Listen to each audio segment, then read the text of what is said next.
Hello everyone, my name is Dario Phantom, and this is the beginning of my next playthrough, and it's Castlevania Circle of the Moon, released in 2001 by Konami and KCEK. To be honest, I didn't remember that. I only remembered it because I've done this intro like twice already, because I had a hard time trying to explain this game. So if you've played a Castlevania game, it plays kind of similarly. Similar to Metroid games, or Symphony of the Night, for example. But this game's a little bit different. So before I'm gonna delve into it, let me explain how the game is played. So as you see on the left-hand side, there's Magician mode, Fighter mode, Cheater mode, and Thief mode. You get all these modes after you beat the game. If you beat the game normally, you unlock Magician mode. If you beat the game in Magician mode, you get Fighter mode, so on and so forth. So I'm just going to hop into this file real quick, just so I can explain things. So the DSS system stands for the dual setup system. Basically, you don't get all these cards starting off normally. I just want to clarify that. You unlock them through defeating enemies or defeating certain bosses or whatever. But basically what they do is, you choose to, and they'll give you a certain power up. For example, let's just see, Jupiter and Manticore. So you hit L, and it like shoots out poison like continuously. Let's try another one. Apollo and Golem. Let's try that. Nothing. So I forgot to mention, some of these are also summons. However, you have to do like a certain button combination to activate them. So this one summons a little owl, it looks like.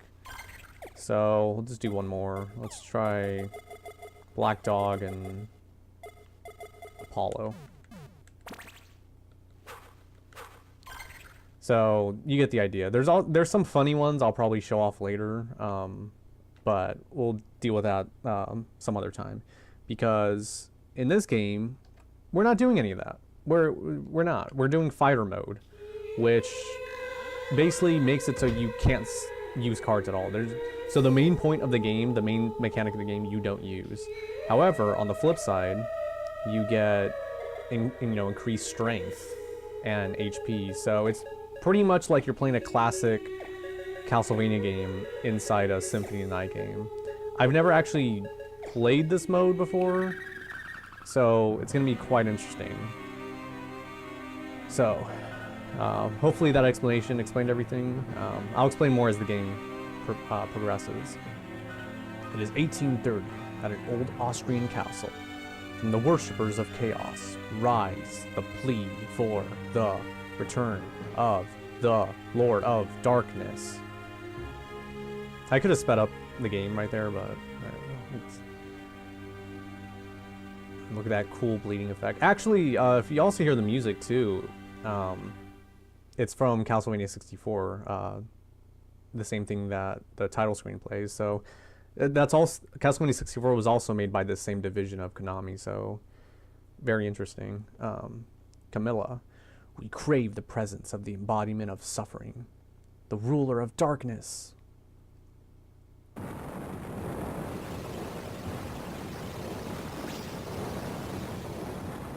It makes me wonder how, okay, if she's like a normal height, like, let's just say she's like 4'11", no, let's just say she's 5 feet, 4'11". How the hell tall is Dracula? Like, he's like 8 foot.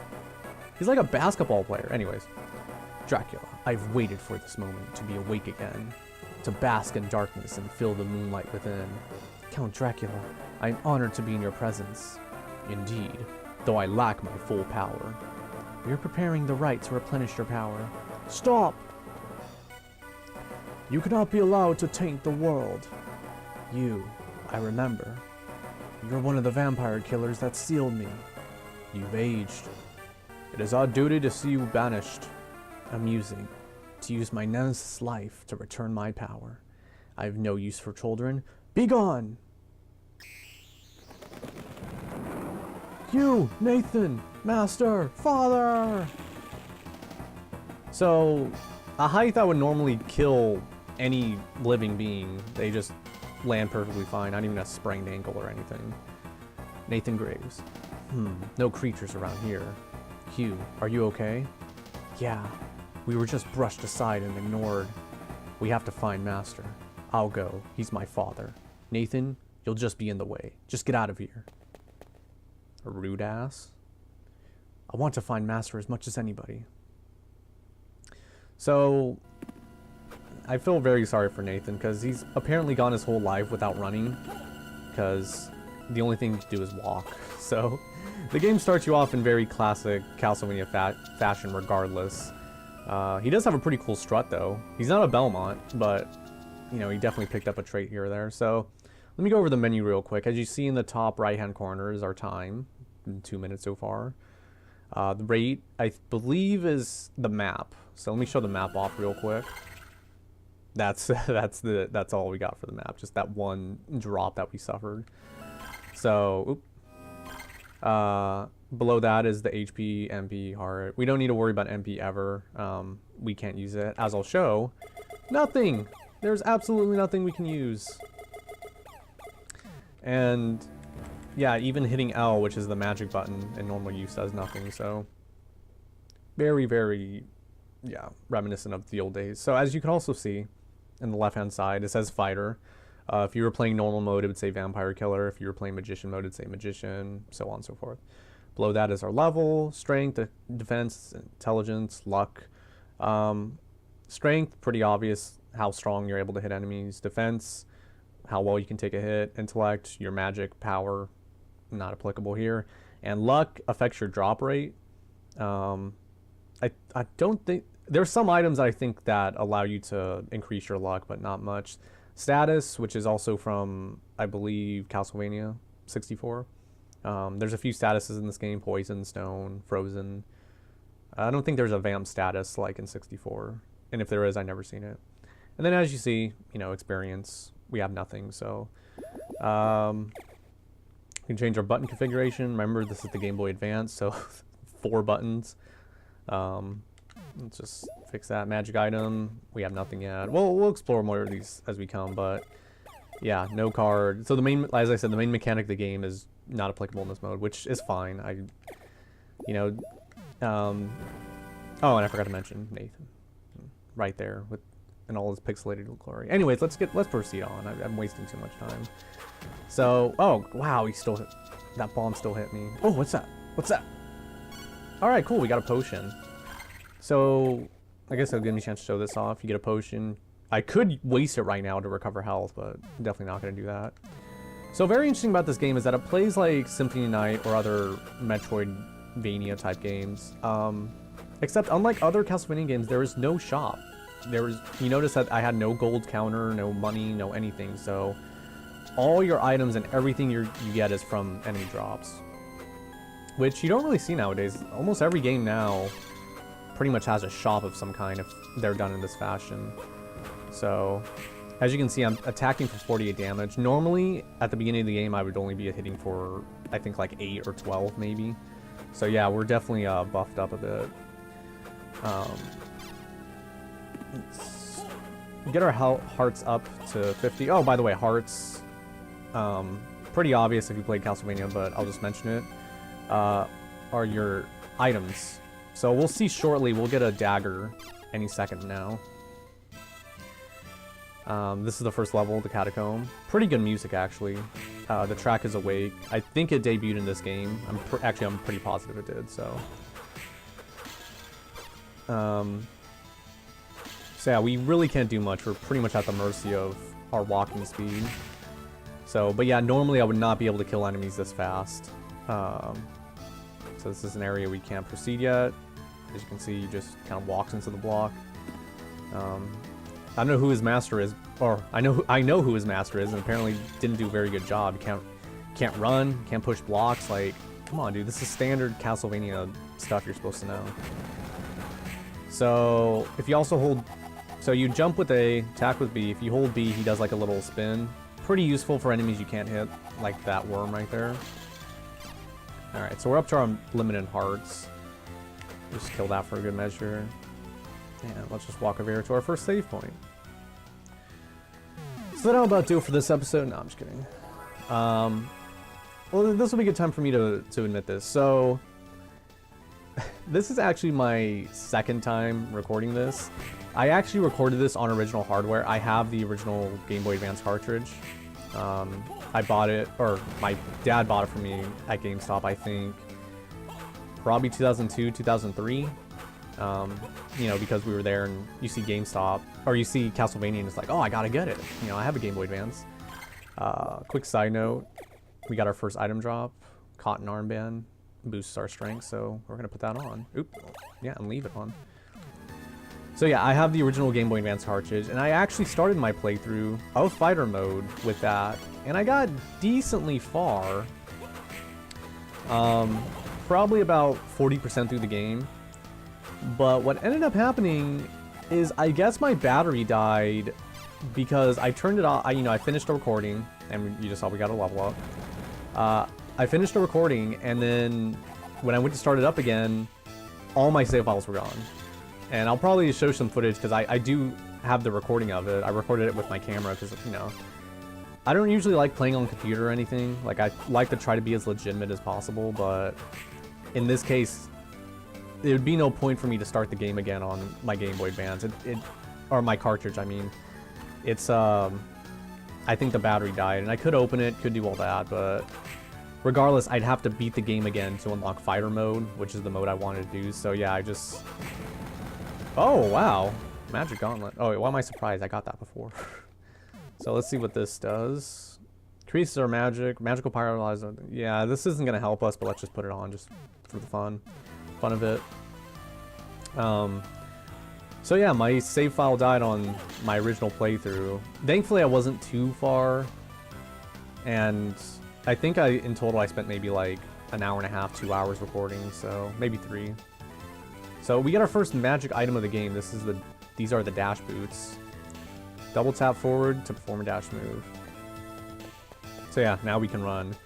Running is a little weird in this game. You have to double tap to go. If you just hold it, nothing. If you double tap. So it makes it really hard to play on emulator or even the GameCube controller, actually. I had to hook up my Game Boy Advance to the console to just make it feel more natural. But I'm currently playing with the Xbox 360 controller. And that's alright. It does a pretty decent job at emulating things, so... But yeah, there's a lot to cover with this game, and I cover most of it in my previous recordings, but... And what I was gonna do is, I was gonna play through the whole game again, and just, you know, get back to where I was, but it was just like, you know what, I'm gonna go through the trouble of setting everything up, I might as well just start over. But prior to that, I haven't played this game in years. In fact, I never beat it for the longest time because, as I mentioned, I got this game from GameStop. Just the game. It didn't come with an instruction manual or anything. And unfortunately, this was like one of the last few games to almost pretty much require the instruction manual. Because, as I mentioned in the DSS system, there's certain summons you can do and stuff like that. You have to hit a button combination to do it. Well, you saw, as I showed earlier, I activated like a magic, I activated the magic and nothing happened. That was a summon. But it's not so much that you have to hit the button. You have to like do like a button combination or hold down and tap B twice or something like that. But if you don't have the instruction manual, you're never going to know to do that. So... yeah, I never was able to beat the game because half the cards I had, some of them were summons I never knew how to use, and summons can be really useful in this game.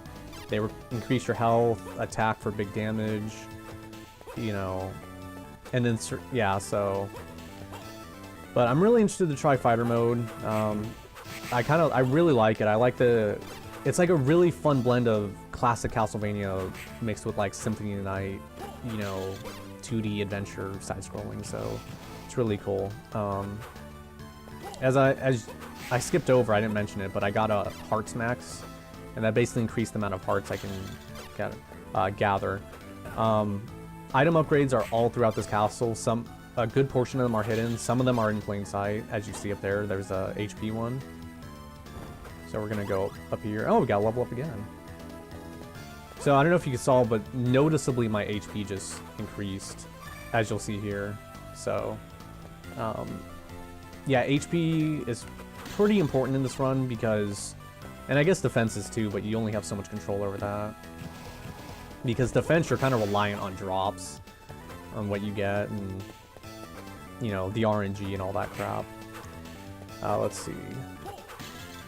So we're pretty good on hearts, I think. So I guess, I didn't know this, but every HP max you get, I guess it increases your hearts by 10. I feel like I should have known that, but I guess I just never paid attention. So you want to kill this thing. So I have to, it's so weird, I just played through this, as I said, and it's like I gotta reacquaint myself with things again. But no, this is actually looking really good. I probably should have just did this from the get-go. But, you know, as I said, I like playing on original hardware just because that's how it was meant to be played. And, you know, with emulators and playing online and all that stuff, like, it's so easy to look like you cheated or something. So that's why I usually like to stick with original hardware. So this is our first MP max of the game. Completely useless. Can't do anything regarding MP, so sadly it's going to be unused. We're probably going to be finding a lot of them. So let's see. Can't really get up there. We can dash. I forgot to mention. You can also dash, which I actually forgot you can do for the longest time. So let's see. I don't know where the time is at right now, but I think we're alright. It's okay for the first episode of an LP to go on a bit longer. Skeleton bombers. Now, where did they get these bombs? That makes you wonder. Like, Mudman. That brings up something else to mind. Like, MP max, of course. That brings up something else to mind. Like, just imagine, like, there's, like, over 100, I think there's about 100 enemies in this game, like, 100 different types of enemies. Some of them are recolors, sure, but, you know, look at all the effort they put into designing the enemies, coming up with names, placement, and all that stuff, and you just kill them in one hit right now. Like, normally you don't in the game, so I guess that's different, but let's see, what can we do here? I don't want to exactly, well, actually, I don't think I can go up, so might as well just leave. But yeah, a lot of companies do that, like including like Mario, for example. There's so many different enemy types and variations. Final Fantasy, another series. They put so much work into enemies, and I rarely ever learned the names of enemies. Hell, even in this game, well actually, it started in Symphony of the Night too, but it's like they put the enemy names there just to show you, like, see, look at this enemy, remember it. Although I think it's more due to, so that way you can grind certain enemies. If you look at a guide or something, it's like, oh, well, if you kill 20 skeleton spears, you'll, you know, get a rare drop of the skeleton bracelet or something, I don't know. You may notice, oh, cool, HP. You may notice that Nathan, our main character, uses a whip. It is not the vampire killer. He is not a Belmont. He is actually part of the Graves family, you know, as his last name implies, and the whip he's using is called the Hunter's Whip. And before I actually thought it was his parents' whip, but it's actually Morris Baldwin, the old guy from the beginning. That's his weapon. So we just got a axe, pretty nifty. But yeah, Morris Baldwin, this is his weapon, which, I don't know, maybe he ripped off the Belmonts. Maybe a whip is just very useful for killing vampires, who knows. Maybe he didn't know that the vampire killer used by Belmonts is, like, actually, like, you know, made to kill vampires, and he just thought, like, oh, okay, well, you know, the Belmonts use a whip, I'll use a whip too. So, I don't know. I don't even know where I was going with that. Where am I gonna go? I feel like I'm missing something. Actually, I feel lost, that's what I feel. And I feel like I'm killing these enemies over and over again. One thing that hasn't changed from Castlevania, unfortunately, is the knockback. Something that's still prevalent in this game. I hate it because you're going to be knocking back, you're going to be flying back so much in this game. At least I will, because I keep jumping and just being impatient. So, god damn it. So was this whole thing just to get that HP max? There was nothing else here? I guess not. We should do one last pass through. As I mentioned, if you're gonna ever play this game in your life, I highly recommend a gamepad or controller of some kind. You know, double tapping just comes a lot more naturally when you have you know, the actual D-pad to do it. Okay, so that's where this leads. Okay, so now we gotta figure out where to go. Unfortunately, there's no way to zoom in, so I think we do have to go up. So I feel like I just wasted a bunch of time, but oh well. First episode. You can get away with it. Oh. See? The knockback, I told you. Okay, you know what? Let's try to be smart about this. Let's go this way. God, there was another damn thing. Alright. Oh my god, I'm doing horribly here. Well, to be fair, I didn't play much better on my other playthrough. Yeah, there's nothing you do for that knockback. I don't think there's an item that's like, reduce it. Let's just do this. Well, at least all killing all those enemies kind of gave me... See, that's kind of the good thing when a game has a level up system, because even if you're just running around killing enemies, it's not useless. Because even in like the classic Castlevania games, like the arcade style, like the point is to proceed, but, you know... Like, their main incentive for you to kill enemies or collect items is, like, points. Which nobody cares about points nowadays. So let's boost up... Ooh, 30 defense. Let's keep that. As I said, there's no shop in this game, so pretty much every item you get is just stuck in your inventory. I think you can maybe toss them, you know, toss them out or something, but you're just stuck endlessly, which is, you know, a portable hole. Well, I guess technically everyone has a portable hole if you think about it. Alright. Let's finish this up. I think the boss is somewhere close. Wasting more time. Those damn bombers. Those damn bombers. Alright. Come on, let's get out of here. So I think if we go up... And you'll know when you find the boss, because you'll find like a blue door. Like basically the boss door. Thankfully, unlike Zelda, you don't really need a key or anything. What's in here? Oh, another heart. Heart upgrade. It's a heart container. It's just like Zelda. Alright, let's just quickly do this. Whoa! Somehow dodge that. So this game, as I mentioned, has a lot of musical cues from Castlevania 64. As you'll see when we get up to the boss right now. I said when we get up to the boss right now, I think it's this door. Or, yeah, there it is, see? So, remember this big boy? Cerberus. Instead of guarding hell, he's guarding Castle Dracula for some reason.